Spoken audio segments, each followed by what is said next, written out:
வணக்கம். மேற்குறி செய்திகள். புதுச்சேரி மாநிலத்தில் உயர்த்தப்பட்ட மின் கட்டண உயர்வை கண்டித்து காரைக்கால் மாவட்டத்தில் வருகின்ற 18ஆம் தேதி முழு பந்த் போராட்டத்திற்கு இந்தியா கூட்டணி கட்சிகள் அழைப்பு விடுத்துள்ளனர். புதுச்சேரி மாநிலத்தில் மின் கட்டணம் உயர்த்தப்பட்டுள்ளது. இதனை கண்டித்து பல்வேறு அரசியல் கட்சியினர் மற்றும் அமைப்பினர் போராட்டங்களில் ஈடுபட்டு வருகின்றனர். அந்த வகையில் புதுச்சேரி மாநிலத்தில் உயர்த்தப்பட்டுள்ள மின் கட்டண உயர்வை கண்டித்தும் மின் கட்டண உயர்வை ரத்து செய்திட வலியுறுத்தியும் புதுச்சேரி மாநில காரைக்கால் மாவட்டத்தில் இந்தியா கூட்டணி கட்சியின் சார்பில் திமுக சட்டமன்ற உறுப்பினர் நாஜிம் தலைமையில் இன்று ஆலோசனைக் கூட்டம் நடைபெற்றது. இந்த ஆலோசனைக் கூட்டத்தில் மின் கட்டண உயர்வை உடனடியாக ரத்து செய்திட வலியுறுத்தி காரைக்கால் மாவட்டத்தில் வருகின்ற 18ஆம் தேதி முழு பந்த் போராட்டம் நடத்தப்படும் என்றும் முழு பந்த் போராட்டத்திற்கு இந்தியா கூட்டணி கட்சியின் சார்பில் பொதுமக்கள் மற்றும் வியாபாரிகளுக்கு அழைப்பு விடுக்கப்பட்டுள்ளது. புதுச்சேரியில் பல்வேறு இடங்களில் பிரதிஷ்டை செய்யப்பட்ட விநாயகர் சிலைகள் மேலதாளங்கள் முழங்க ஊர்வலமாக எடுத்து செல்லப்பட்டு கடலில் விஜர்சனம் செய்யப்பட்டது. இந்த நிகழ்வில் துணைநிலை ஆளுநர் கைலாஷ்நாதன் பங்கு பெற்றார். புதுச்சேரியில் விநாயகர் சதுர்த்தி விழா கடந்த 7ஆம் தேதி கொண்டாடப்பட்டது. பல்வேறு இடங்களில் பெரிய அளவிலான விநாயகர் சிலைகள் பிரதிஷ்டை செய்யப்பட்டு பூஜைகள் நடத்தப்பட்டது. 5ஆம் நாளான நேற்று இந்து முன்னணி விநாயகர் சதுர்த்தி பேரவை சார்பில் விநாயகர் சிலைகள் விஜர்சன ஊர்வலம் சாரமாவை திடலில் துவங்கியது. காமராஜர் சாலை, நேரு வீதி, காந்தி வீதி, பட்டேல் சாலை, பழைய சாராய ஆலை வழியாக கடற்கரைக்கு மேலதாளங்கள் ஆட்டம் பாட்டங்களுடன் ஊர்வலமாக விநாயகர் சிலைகள் கொண்டு செல்லப்பட்டது. கடற்கரை சாலையில் உள்ள பழைய நீதிமன்றம் அருகே ராட்சத கிரேன் மூலமாக பெரிய அளவிலான விநாயகர் சிலைகள் கடலில் விஜர்சனம் செய்யப்பட்டது. சுமார் 70க்கும் மேற்பட்ட பெரிய விநாயகர் சிலைகள் கரைக்கப்பட்டது. கடற்கரை சாலையில் நடைபெற்ற விஜர்சன நிகழ்வில் துணைநிலை ஆளுநர் கைலாஷ்நாதன், சபாநாயகர் செல்வம், பாஜக மாநில தலைவர் செல்வகணபதி எம்பி உட்பட ஏராளமான சுற்றுலா பயணிகள் மற்றும் பொதுமக்கள் கண்டு ரசித்தனர். புதுச்சேரி சுல்தான்பேட்டை குளத்தை புதுப்பித்து நடைபாதை மற்றும் சிறுவர் பூங்கா அமைக்கும் பணியினை எதிர்க்கட்சித் தலைவர் சிவா அதிகாரிகளுடன் சென்று ஆய்வு மேற்கொண்டார். வில்லியனூர் தொகுதிக்கு உட்பட்ட சுல்தான்பேட்டை முகப்பில் உள்ள வரலாற்று சிறப்புமிக்க நூற்றாண்டுகள் பழமை வாய்ந்த குளத்தை தூர்வாரி புதுப்பித்து குளத்தில் படிக்கட்டுகள், குளத்தை சுற்றியும் நடைபாதை, இருக்கைகள் மற்றும் சிறுவர் பூங்கா அமைப்பதற்கான முயற்சியில் சட்டமன்ற எதிர்க்கட்சித் தலைவரும் தொகுதியின் சட்டமன்ற உறுப்பினருமான சிவா மேற்கொண்டார். அதன் பயனாக குளத்தை தூர்வாரி அழகுபடுத்திட பொதுப்பணித்துறை நீர்ப்பாசன கோட்டம் நிதி ஒதுக்கியுள்ளது. இந்நிலையில் சுல்தான்பேட்டை குளத்தை சட்டமன்ற எதிர்க்கட்சித் தலைவர் சிவா பொதுப்பணித்துறை அதிகாரிகளுடன் நேரில் சென்று ஆய்வு மேற்கொண்டு அங்குள்ள பொதுமக்கள் மத்தியில் கருத்துக்களை கேட்டறிந்தார். இந்த ஆய்வின் போது பொதுப்பணித்துறை அதிகாரிகள், தொகுதி திமுக நிர்வாகிகள் உட்பட பலர் பங்கு பெற்றனர்.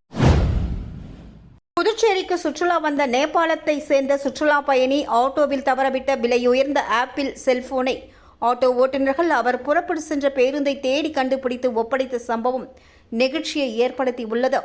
புதுச்சேரி செட்டு தெருவு மிஷன் வீதி சந்திப்பில் ஆட்டோ ஸ்டாண்ட் உள்ளது.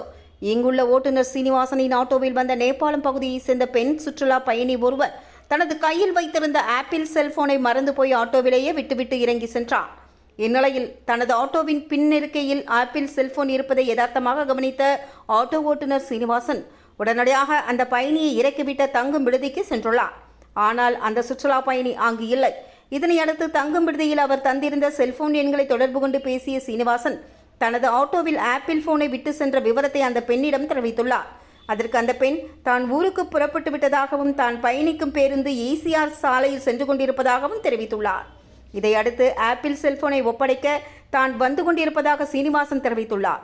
இதையடுத்து சக ஆட்டோ ஓட்டுநர்கள் சிலருடன் சிவாஜி சிலை பகுதிக்கு சென்ற சீனிவாசன் அந்த இடத்தில் நேபாள பெண் சுற்றுலா பயணி சென்று கொண்டிருந்த பேருந்தை நிறுத்தி அந்த பெண் மத்தியில் அவரது செல்போனை ஒப்படைத்தார்.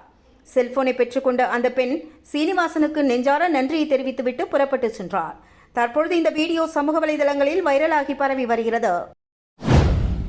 விசா நீட்டிப்புக்காக 3000 லஞ்சம் பெற்ற வழக்கில் அரசு ஊழியருக்கு 5 ஆண்டுகள் சிறை தண்டனையும் 20,000 ரூபாய் அபராதமும் விதித்து புதுச்சேரி மாவட்ட நீதிமன்றம் தீர்ப்பளித்தது.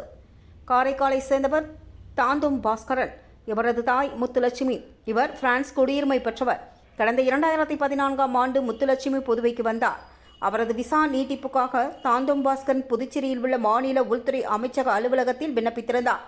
அப்போது அங்கு உதவியாளராக இருந்த மணிவண்ணன் ரூபாய் 3000 லஞ்சமாக கேட்டுள்ளார். இதுகுறித்த புகாரின் பேரில் CBI போலீசார் மணிவண்ணனை கைது செய்தனர்.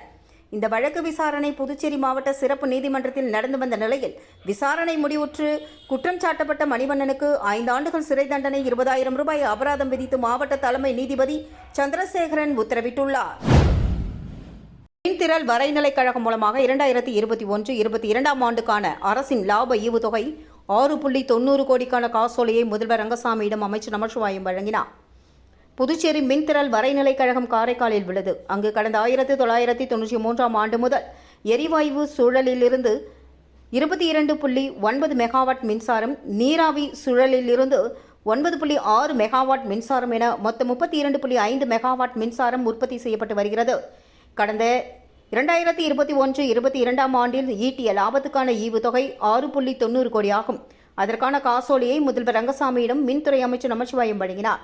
மின்திரள் வரைநிலைக் கழகம் துவங்கியதிலிருந்து இதுநாள் வரை அரசுக்கு ஆதாய ஈவாக 52.21 கோடி ரூபாய் அளிக்கப்பட்டுள்ளதாக தெரிவிக்கப்பட்டுள்ளது. இந்த நிகழ்வில் சட்டப்பேரவை உறுப்பினர் நாக தியாகராஜன், மின்திரள் வரைநிலைக் கழக செயற்பொறியாளர் சந்தோஷ், ராமச்சந்திரன், மேலாளர் கெனடி உள்ளிட்டோர் கலந்து கொண்டனர். மிலாது நபி திருநாளை முன்னிட்டு புதுச்சேரி ஜிப்மரில் 17ஆம் தேதி வெளிப்புற சிகிச்சை பிரிவு இயங்காது என அறிவிக்கப்பட்டுள்ளது. இது தொடர்பாக ஜிப்மர் இயக்குநர் ராகேஷ் அகர்வால் வெளியிட்டுள்ள செய்திக்குறிப்பில், மிலாது நபி திருநாள் செப்டம்பர் 16ஆம் தேதிக்கு பதிலாக 17ஆம் தேதி விடுமுறை தினமாக அறிவிக்கப்பட்டுள்ளது என்றும், இதனையடுத்து செப்டம்பர் 17ஆம் தேதி ஜிப்மர் பகுதியில் வெளிப்புற நோயாளிகள் பிரிவு இயங்காது என்றும், எனவே அன்றைய தேதியில் நோயாளிகள் வெளிப்புற சிகிச்சை பிரிவுக்கு வருவதை தவிர்க்க வேண்டும் என்றும், அதேவேளை அவசர பிரிவு சிகிச்சை சேவைகள் அனைத்தும் வழக்கம் போல் இயங்கும் என்றும் குறிப்பிட்டுள்ளார். புதுச்சேரி முத்தியால்பேட்டை ஸ்ரீ லட்சுமி ஹயக்ரீவர் பெருமாள் திருக்கோவிலின் 53வது பிரமோற்சவ விழாவை முன்னிட்டு ஹயக்ரீவர் பெருமானுக்கு ஹனுமந்த வாகனத்தில் எழுந்தருளி பக்தர்களுக்கு காட்சி அளித்தார். புதுச்சேரி முத்தியால்பேட்டை ராமகிருஷ்ணா நகர் பகுதியில் அமைந்துள்ளது ஸ்ரீ லட்சுமி ஹயக்ரீவர் திருக்கோவில். இந்த திருக்கோவிலில் எழுந்தருளியுள்ள ஸ்ரீ லட்சுமி ஹயக்ரீவ பெருமாளுக்கு 53வது பிரமோற்சவ விழா கடந்த 7ஆம் தேதி கொடியேற்றத்துடன் துவங்கியது. தினந்தோறும் ஹயக்ரீவர் பல்வேறு வாகனங்களில் எழுந்தருளி பக்தர்களுக்கு காட்சி தந்தார். இதனை அடுத்து சொர்ணம் மற்றும் மலர்களால் அலங்கரிக்கப்பட்ட ஹயக்ரீவ பெருமாளுக்கு சோடாச தீபாராதனை காட்டப்பட்டு ஹனுமந்த வாகனத்தில் வைக்கப்பட்டு திருவீதி உலா நடைபெற்றதில் பக்தர்கள் பலர் கலந்து கொண்டு ஹயக்ரீவ பெருமானை வழிபட்டு